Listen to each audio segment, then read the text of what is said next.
They say some breakups end in silence, others end in shouting. Mine ended with 6 words that shattered the ground beneath me. You're just not mother material, Claire. Funny how it doesn't matter when it's said on a rainy Tuesday afternoon or a golden Saturday morning.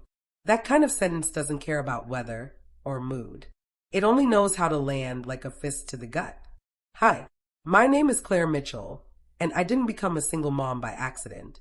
I became one because someone I loved decided I wasn't enough for him or for the child we created together. Let me take you back. I was 29, working as a junior marketing consultant at a mid-tier firm in Chicago. Life was hectic, but not chaotic. Coffee in one hand, calendar in the other. I lived for structured chaos.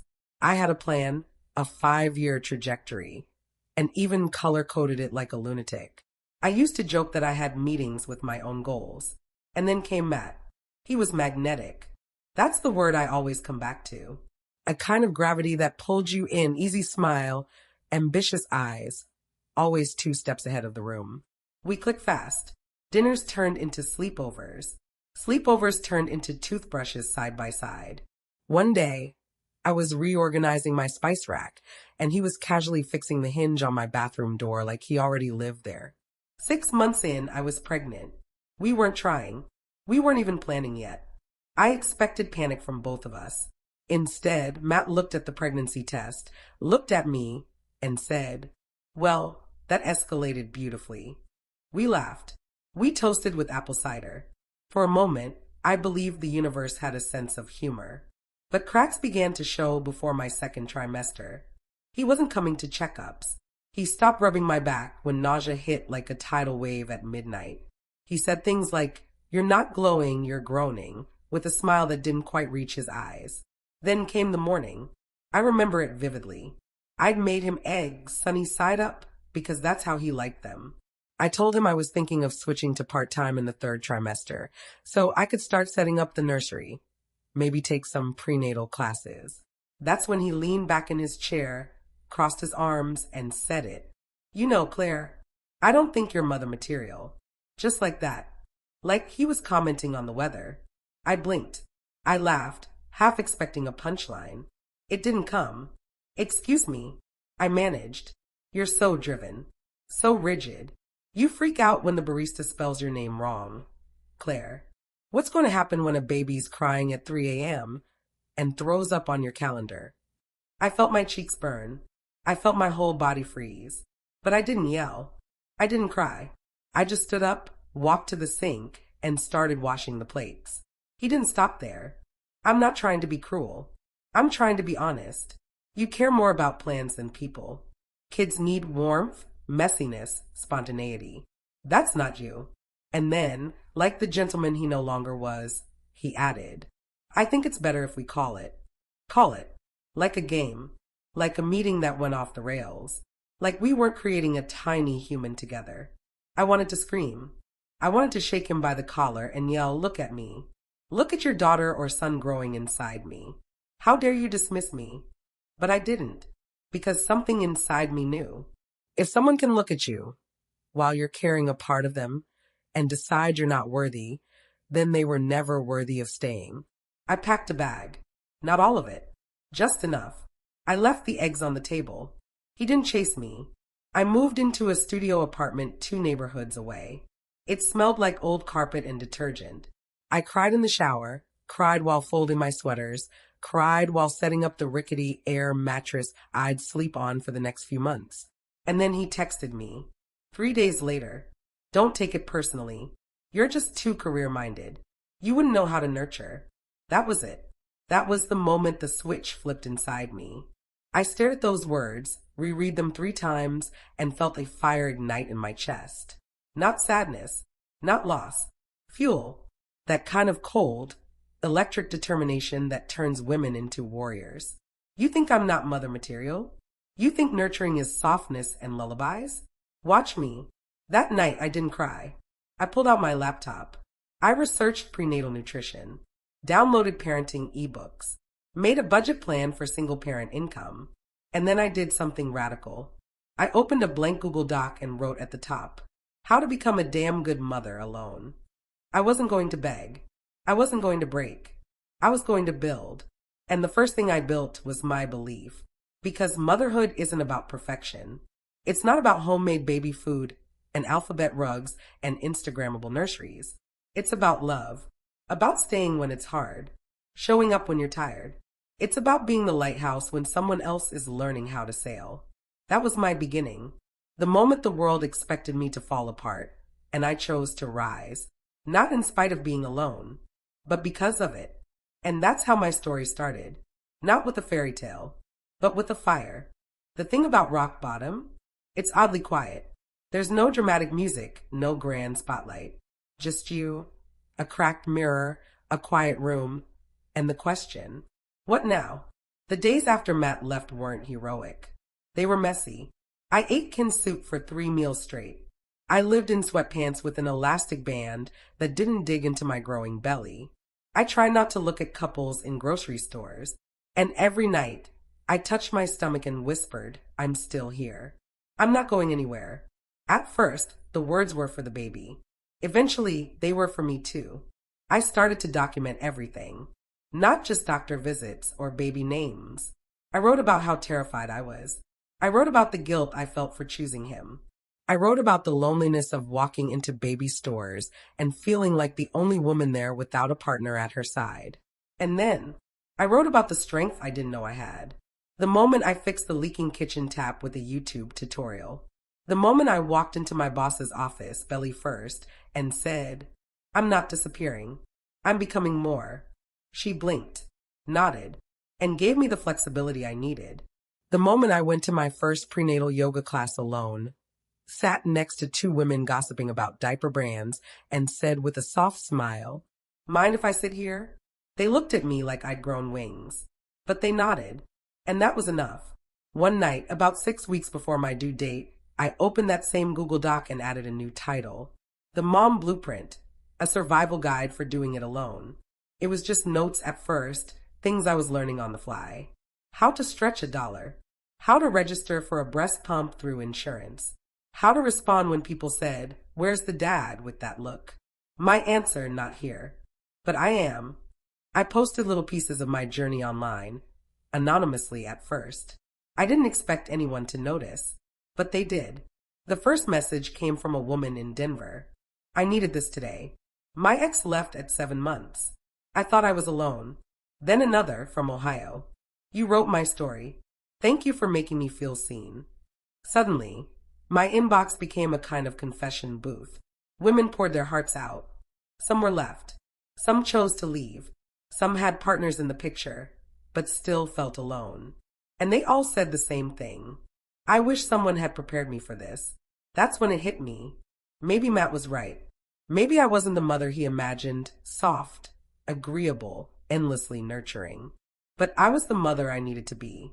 And I knew I wasn't the only one. So I started to build something bigger. A real foundation, not metaphorically, not in my head, but something concrete. I bought a domain name, momstrong.org.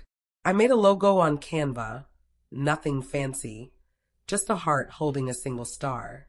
I stayed up at night creating simple guides. Hospital bag essentials for solo mamas.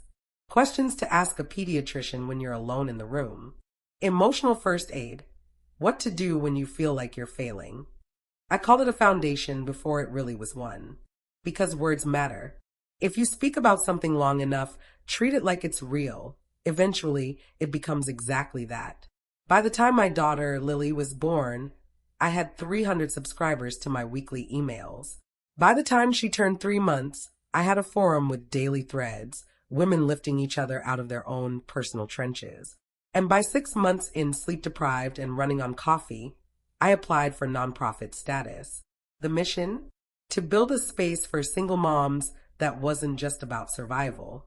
It was about soaring, support groups, emergency grants, affordable childcare directories, even monthly self-care boxes with journals, herbal tea, and notes that simply said, you're doing better than you think. People started noticing.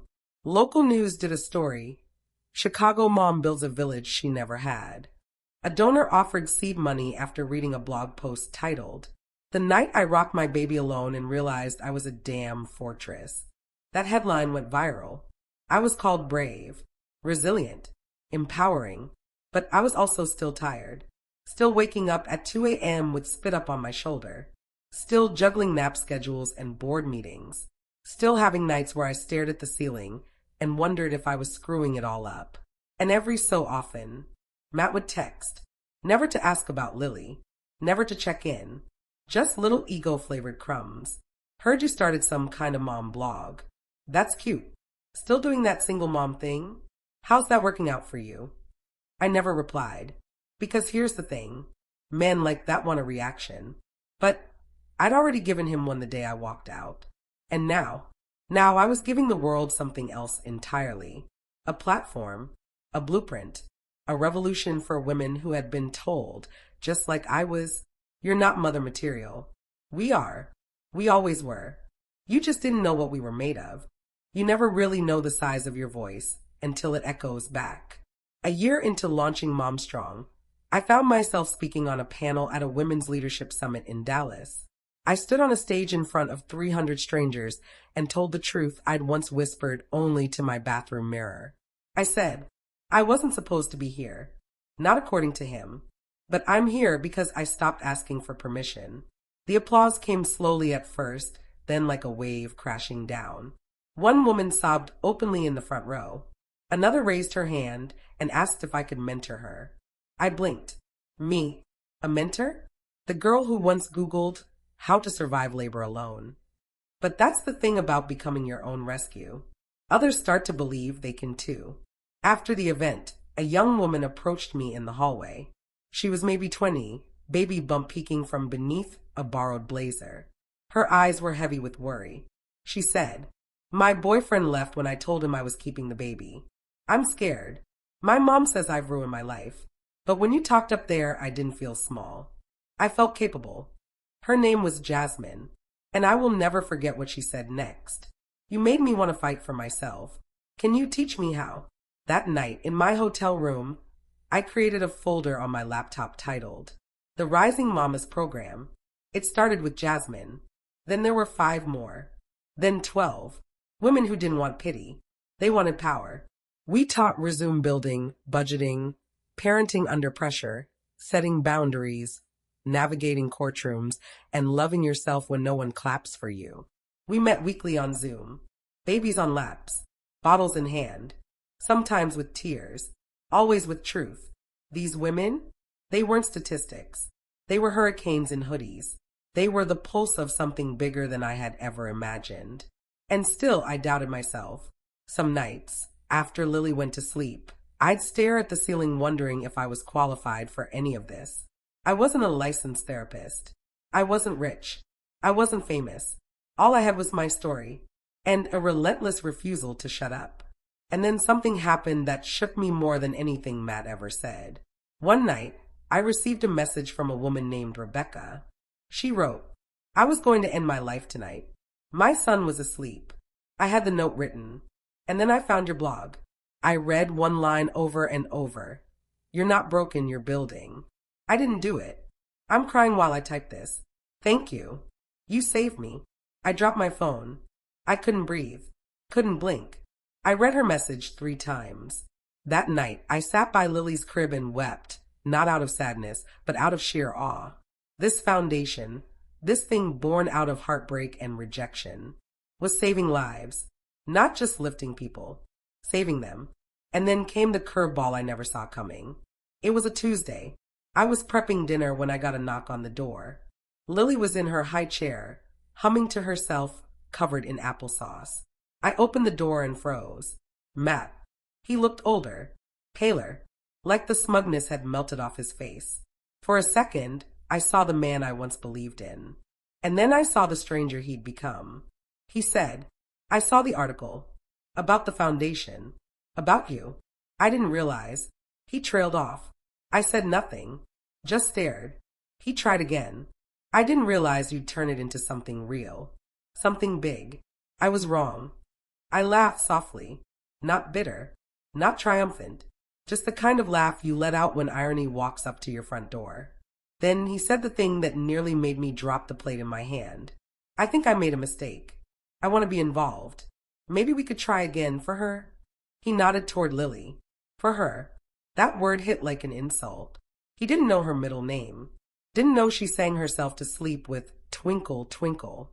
Didn't know her laugh when you kissed her belly. He saw the success, the headline, the version of me I had to fight to become. And now he wanted in. I smiled. You didn't believe in me when I was drowning. You don't get to sit at the table now that I'm building ships. I didn't slam the door. I closed it quietly, because peace is louder than rage. That night, I tucked Lily into bed, kissed her forehead, and said, "You are the reason I became more." Mom Strong became more than a foundation. It became a movement. Today, we've helped over 30,000 single mothers across the U.S. We've distributed thousands of emergency childcare grants. We've published a best-selling guide called Rising Mama, Raising Yourself While Raising Them. We've opened 3 community centers with childcare, therapy, and co-working spaces.